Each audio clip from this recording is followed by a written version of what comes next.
Soy Roberto Pombo. Bienvenidos a Mis Preguntas, un programa de Prisa Media patrocinado por CAFAM, aliado estratégico en el crecimiento de más de 40.000 empresas en Colombia.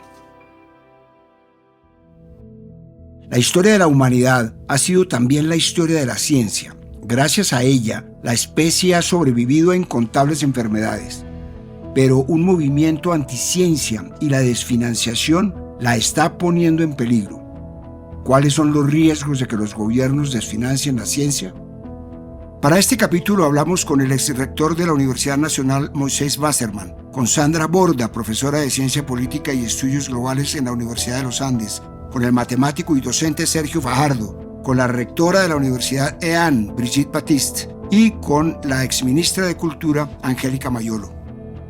Soy Roberto Pombo y este es el capítulo 152 de Mis Preguntas. Bienvenidos. Hace un tiempo le escuché a un amigo un término que se me quedó grabado: pregnancia a lo malo. Mi amigo se refería a una cierta fascinación, a una especie de apego que nos llegan a producir ciertas cosas bochornosas, malas o que causan grima, lo que los jóvenes ahora llaman cringe.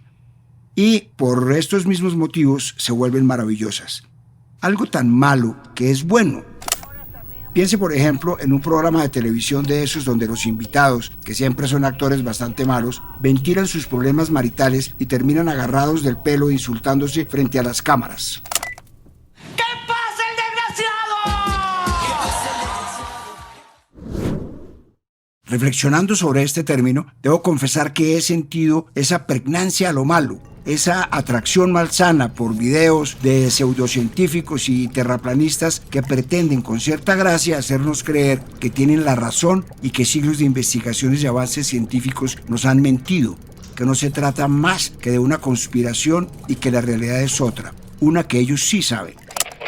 ¿Por qué crees que la Tierra es plana? Principalmente por la falta de evidencia de que es una esfera giratoria. A 500 kilómetros de altura no hay curvatura. A 1000 tampoco y a 3000 tampoco, porque es plana. Es plana. Estoy totalmente seguro porque al final la verdad sale a la luz. Tenemos en el movimiento arquitectos a pilotos de avión que no pueden hablar en nuestras conferencias, pero lo dijo la aerolínea y lo tiene por escrito también, que como vuelva a hablar de la Tierra plana, lo echan.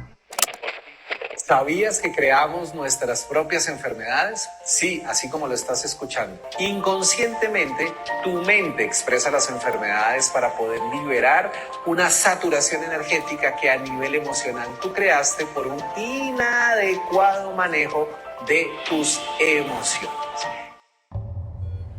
Pero la diversión se acaba cuando, en vez de sugerir que la Tierra es plana y no esférica, el argumento conspiranoico pone en peligro a la sociedad y su salud, como pasó durante la pandemia del COVID-19. Como pueden ver, esta bola se parece mucho al tema del coronavirus. Estaba toda llena de estas coronitas que ustedes ven. Y siguiendo las directrices del Espíritu Santo, me ordenó quitarle las coronitas y declarar en el nombre de Jesús que te secas, coronavirus.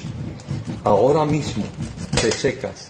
Se frena la expansión en todo el mundo, en Colombia. A la conjetura, porque ni siquiera clasifica como teoría, de que el COVID fue una enfermedad usada por una élite para controlarnos y lucrarse con la vacuna se le conoce como plandemia. Este argumento surgió en 2020 a partir de un video viral protagonizado por Judy Mikovits, quien aseguraba que el virus no era un accidente ni algo natural, sino una herramienta creada o liberada intencionalmente. También se decía que las vacunas eran peligrosas, que el uso de tapabocas debilitaba el sistema inmune y que personas como Anthony Fauci, entonces principal asesor científico del gobierno de Estados Unidos, estaban involucrados en una conspiración global. Sus argumentos fueron rápidamente desacreditados por expertos, pero a pesar de ser falsa, la teoría se difundió ampliamente en redes sociales y alimentó la desconfianza hacia la ciencia y las vacunas. El doctor Peter Hotez es un destacado médico y científico especializado en enfermedades infecciosas y vacunas, conocido por su labor pública contra el negacionismo científico. En 2023 publicó un libro titulado El ascenso mortal de la anticiencia y en él reflexiona sobre la evolución del rechazo a la ciencia, que ha pasado de ser una postura marginal a convertirse en una corriente organizada con impacto real en la salud pública y en las decisiones políticas. En su libro, Oetz explica cómo en los últimos años ha surgido un ecosistema global de desinformación impulsado por redes sociales, medios afines y líderes políticos que se han apropiado del discurso antivacunas y lo han convertido en una herramienta ideológica. El fenómeno no se limita a teorías conspirativas aisladas, sino que constituye un movimiento coordinado que promueve ideas como la libertad de salud o la persecución a científicos como si fueran enemigos del pueblo. ¿Qué consecuencias puede tener el descrédito de la ciencia y la proliferación de este pensamiento contra ella? Esto me respondió el exrector de la Universidad Nacional, Moisés Wasserman. Sobre la pérdida de influencia de la ciencia en el mundo, yo modularía un poquito esa afirmación. Recuerdo el famoso dicho de Cornell de que esos muertos que vos matáis gozan de muy buena salud.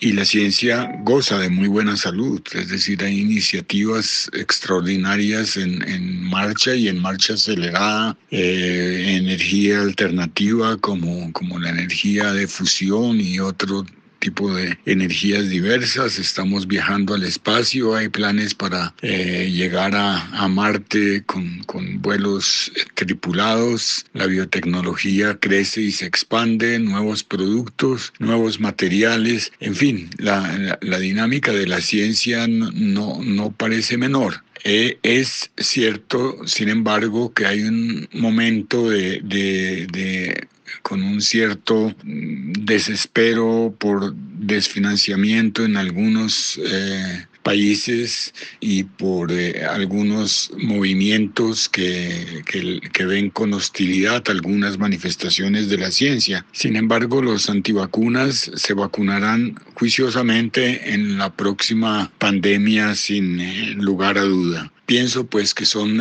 movimientos temporales, durarán poco tiempo y no hacer ciencia para un país es en realidad meterse un tiro en un pie. Hay un artículo en la revista Nature que describe muy bien lo que está pasando. La confianza en los científicos en Estados Unidos se desplomó durante la pandemia, pero está empezando a recuperarse. Yo sé que Estados Unidos no es el mundo entero, pero es una muestra importante y además un país con avances serios en ese terreno. El dato es tomado de la encuesta anual hecha por Pew Research Center sobre la confianza pública en la ciencia, que encontró que el 76% de las personas confían mucho o bastante en que los científicos trabajan para ayudar a la gente. En 2023, el porcentaje de confianza fue de 73%. Este número subió un poco comparado con el año anterior, pero sigue siendo más bajo que antes de la pandemia en 2020.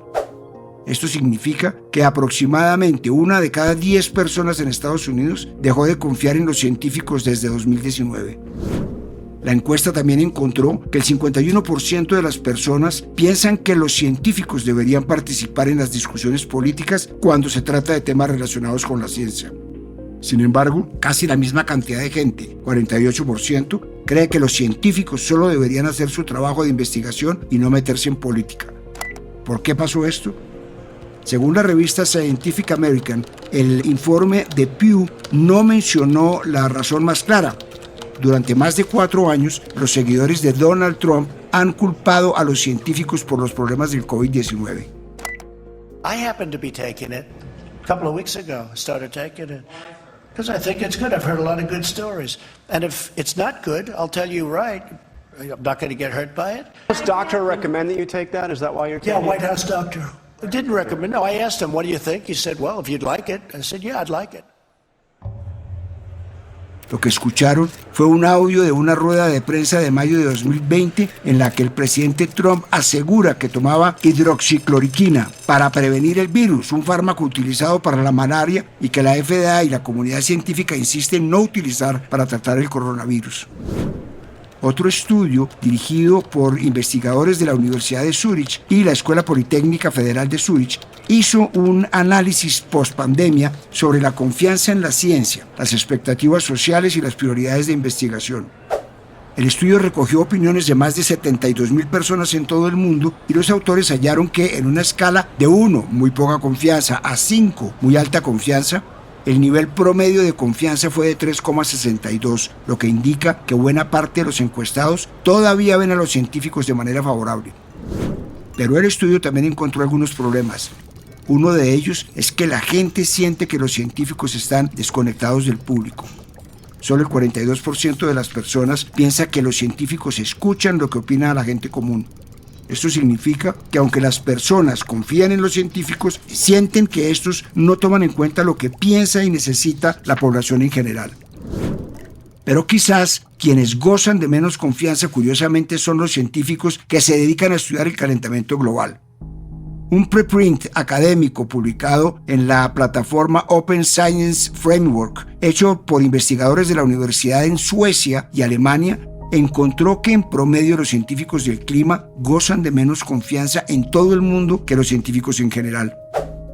En la escala de confianza que les comentaba hace un minuto, en la que 1 es el mínimo y 5 el máximo, los científicos del clima registraron un 3,5. Según los autores, esa falta de confianza podría debilitar el apoyo a las medidas gubernamentales para evitar un calentamiento global catastrófico.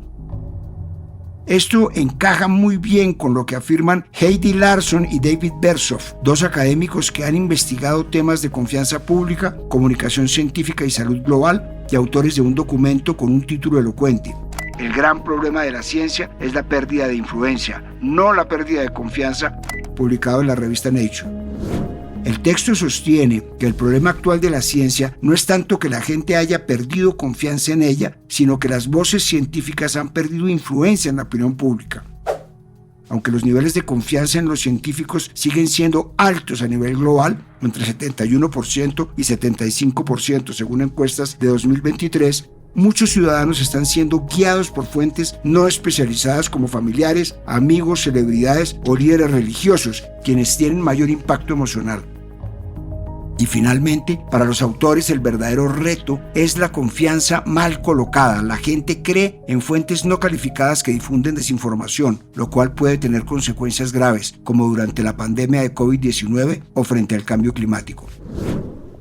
El panorama es oscuro. Por eso busqué a Brigitte Baptiste, rectora de la Universidad EAN, para que me diera alguna luz. ¿Cómo puede la ciencia recuperar su capacidad de incidencia en la toma de decisiones importantes para la humanidad? Curiosamente, la ciencia tiene que volver a sembrar la semilla de la pasión por el conocimiento. En algún momento, como que acabó por atacarse a sí misma con la perspectiva de la racionalidad absoluta, y resulta que lo que queremos es un conocimiento apasionado. Y eso se logra con divulgación, participación, pero una perspectiva de comunicaciones que involucre el goce de imaginar las cosas que no conocemos, el goce por el experimento, el goce por el descubrimiento. La desconfianza en la ciencia es paradójica y puede explicarse con un ejemplo sencillo que dio el astrofísico Neil deGrasse Tyson. ¿Por qué alguien sin caspa usa champú anticaspa? Precisamente porque usa champú anticaspa. Lo mismo puede decirse de las vacunas, uno de los avances científicos que más ha influido en la evolución humana y en mejorar nuestra calidad de vida. Entonces, ¿por qué existe un descrédito hacia ella? De acuerdo con la doctora en psicología Shannon Sauer Zavala, la desconfianza hacia la ciencia tiene varias causas. Por un lado, es cierto que en el pasado los científicos se han equivocado algunas veces, pero también influyen mucho otros factores, como las noticias falsas, la forma en que nuestro cerebro interpreta la información y el hecho de que a las personas no les gusta cuando no hay respuestas claras y definitivas.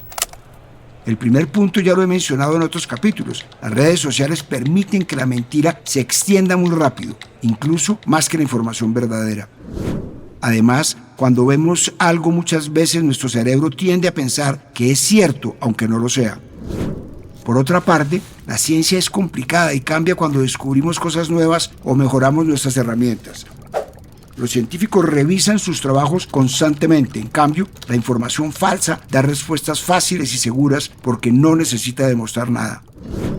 Otro motivo es que las personas tienden a creer más en las experiencias personales que en los números y los datos.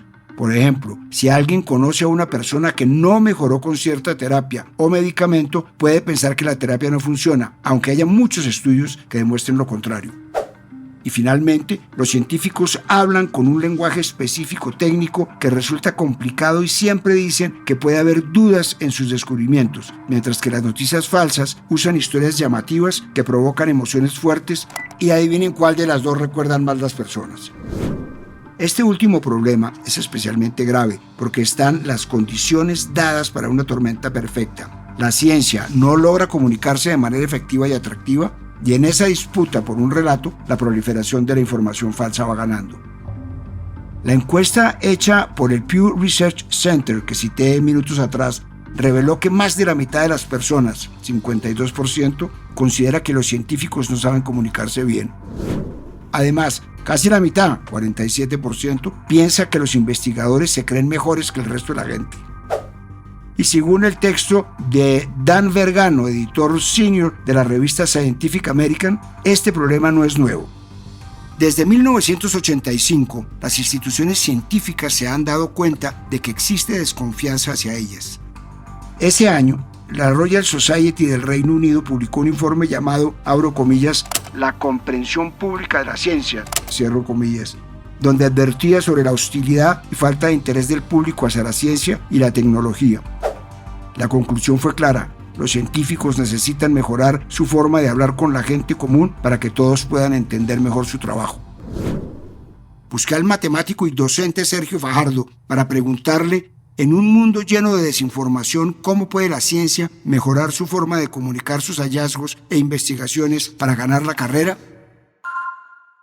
Hay una respuesta que es obvia en el mundo de la educación. En la forma como nos educamos, como el proceso educativo tiene lugar en la escuela y sus mundos cercanos. Ahí, en ese mundo, tiene que aparecer la formación científica, la que empieza por la curiosidad, por la pregunta más elemental de todas, el por qué, y la capacidad de ir desarrollando un pensamiento que permita dar respuestas a los interrogantes. Cuando esto se hace de manera juiciosa, con una buena conducción de un maestro o una maestra, aparecen naturalmente el pensamiento crítico, el razonamiento lógico, y se tienen ya las herramientas para enfrentar el mundo, para enfrentar esta nueva etapa de la información, que es apasionante, que tenemos que entender para atrevernos también a comunicarla, a comunicar lo que significa la belleza del mundo científico, el poder de la ciencia, sus consecuencias, su aparición en el mundo, en ese mundo de la vida real que nos acompaña a todas las personas. En resumen, educación, formación con el espíritu científico, se desarrolla la curiosidad, se desarrolla el pensamiento crítico, se desarrolla el razonamiento lógico. Esas son las herramientas para enfrentar el mundo de la información. Al mismo tiempo tenemos un gran reto en el mundo científico y es entender esta nueva forma de comunicar para incorporar los conocimientos científicos, los desarrollos de la ciencia y expresarlos con ese nuevo lenguaje, con esas nuevas formas. Es un mundo apasionante y no tiene por qué ser que la desinformación, la falta de rigor, los fanatismos nos tengan que dominar a nosotros, pero tenemos un reto muy grande. Ahí está. Y si la ciencia ha perdido influencia y capacidad de incidencia en las decisiones políticas, esto también se ha visto reflejado en la financiación de los estados. Quizás uno de los ejemplos más grandes de esto es Estados Unidos, que solía ser una superpotencia científica, pero esa figura se está desmantelando. Una investigación de la revista Nature reportó que científicos estadounidenses están empezando a irse del país. Según el análisis de opiniones y datos de búsquedas de trabajo, muchos profesionales están buscando empleos en otros países debido a que el gobierno de Trump está reduciendo el presupuesto destinado a la ciencia. Según una encuesta realizada por esa misma revista, a principios de 2025, el 75% de los científicos en Estados Unidos están considerando migrar. Entre estudiantes de posgrado la cifra llegó a 80%. Y es que según reportó el New York Times, bajo el nuevo gobierno del presidente Trump para mayo de este año, las subvenciones financiadas por la Fundación Nacional de Ciencias se redujeron en un 51% y pasó de 2.000 millones a 989 millones de dólares. También ha cancelado más de 1.600 ayudas económicas que estaban activas para proyectos de investigación existentes, por un valor total de aproximadamente 1.500 millones de dólares.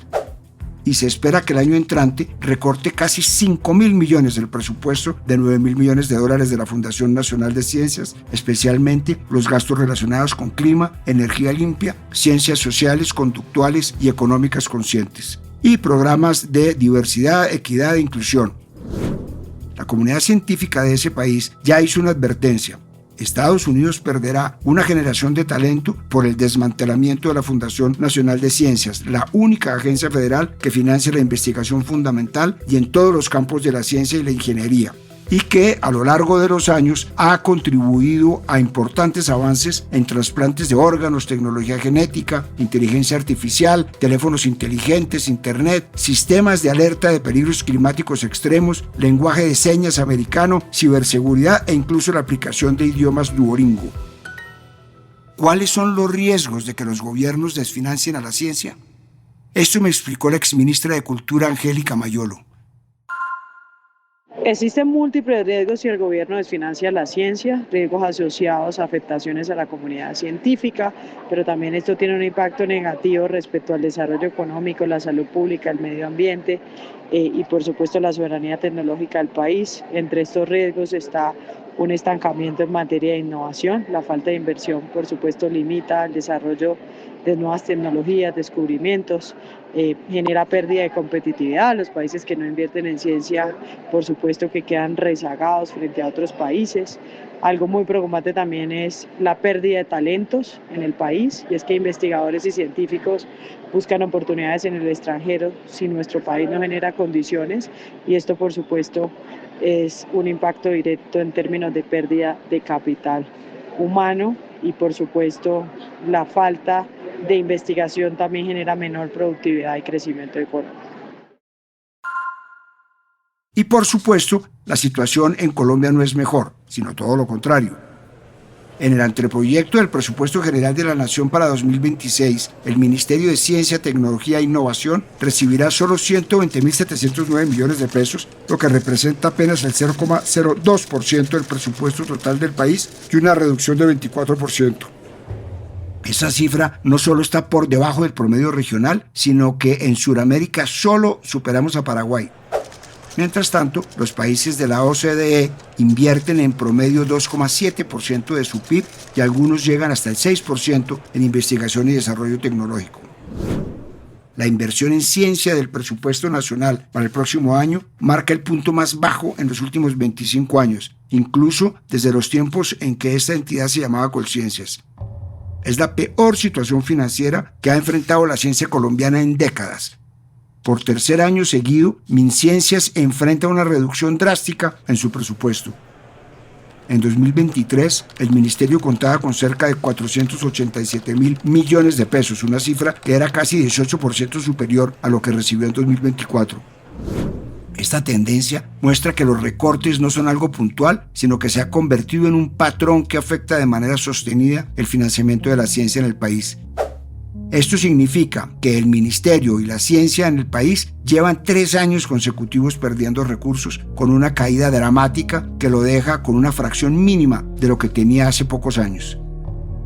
Esta drástica reducción de la inversión en ciencia ya ha mostrado otras consecuencias. Por ejemplo, como lo reseñó El Espectador en febrero de este año, en Agrosavia, la entidad encargada de hacer ciencia e investigación relacionada con el sector agrario, esperan que haya recortes en su personal, que hoy en día es de más de 2.000 personas. Esto porque el presupuesto que le asignó el Ministerio de Agricultura fue de 216.754 millones de pesos, unos 82.000 millones menos que el anterior. Como le dijo al diario El Tiempo la geóloga planetaria y miembro de la Academia Colombiana de Ciencias Exactas, Físicas y Naturales, Adriana Ocampo, cuando un país reduce su presupuesto científico por debajo del 0,5% del PIB, cruza un punto crítico que afecta su capacidad para crear patentes, producir investigaciones y mantener sus científicos. Esto concuerda con lo que dice un informe de la UNESCO sobre la ciencia, que sugiere que hasta que los países no superen un nivel mínimo de inversión estatal en investigación y desarrollo, equivalente aproximadamente al 1% de su Producto Interno Bruto, resulta complejo lograr que las empresas privadas participen de manera significativa en la creación de conocimiento científico o en el impulso de innovaciones tecnológicas. Esta inversión pública fundamental constituye la base indispensable que permite activar todo el sistema de innovación y generar las condiciones atractivas para la llegada de inversión empresarial. Todo esto es preocupante, pero ¿cómo vamos a ver reflejada la desfinanciación de la ciencia en Colombia?